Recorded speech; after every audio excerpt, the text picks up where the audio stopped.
আসসালামু আলাইকুম এভরিওয়ান। আজকে আমি আপনাদেরকে দেখাবো সাদা গরুর মাংস ভুনা রেসিপি।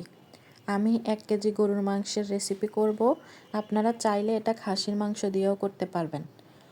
1 কেজি মাংসের জন্য আমি এখানে 3 টেবিল চামচ আদা রসুন বাটা দিয়েছি, তবে আদার পরিমাণ কিছুটা বেশি দিয়েছি।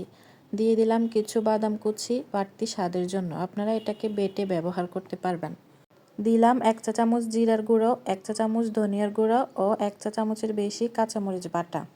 আর নিয়েছি গরম মশলা। গরম মশলার মধ্যে রয়েছে জাফরান, তেজপাতা, এলাচ, দারুচিনি, লং ও গোলমরিচ। পেঁয়াজ কুচি 1 কাপের বেশি হবে দিয়ে দিলাম, সাথে 3টা আস্ত কাঁচামরিচ এবং স্বাদমতো লবণ। দিয়ে দিলাম হাফ কাপের মতো টক দই। টক দইটা আমার ঘরে বানানো, এজন্য কিছুটা পানি পানি। সাথে 1 চা চামচ ঘি এবং রান্নার তেল দিয়ে দিলাম। প্রায় 1.5 কাপের মতো গরুর দুধ দিয়ে দিলাম। দুধটা আমি এখানে কাঁচাই দিয়েছি, আপনারা চাইলে এটা জাল করেও দিয়ে দিতে পারেন। মাংসটা মিডিয়াম আঁচে চুলায় বসিয়ে দিয়েছি। মিডিয়াম আঁচে আমি এটা রান্না করে নেব সম্পূর্ণটা।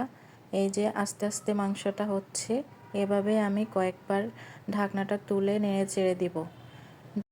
যেহেতু এটা দুধ দিয়ে রান্না করা, এজন্য একটু ঘন ঘন নেড়ে চেড়ে দিব, কেননা কিছুক্ষণ পর পর নাড়া না দিলে তলানিতে পড়ে যায়, তাতে কিন্তু খাবারের স্বাদটা নষ্ট হয়ে যায়। আমার রান্না হয়ে গেছে, একেবারে শেষ পর্যায়ে এসে আমি আপনাদেরকে দেখাচ্ছি।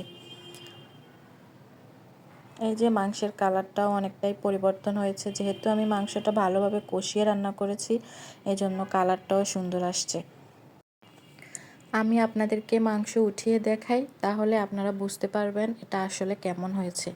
কারণ ফাইনাল লুকটাই হচ্ছে আসল। প্রথম দিকে দেখেছি খুবই সুন্দর লাগছে দেখতে, বাট আপনি শেষের দিকে যখন দেখবেন এটার ফাইনাল লুকটা আকর্ষণীয়, তখন বুঝতে পারবেন যে এটা আসলে কতটা ইউনিক। তো দেখুন এটার গ্রেভিটা কেমন লোভনীয়।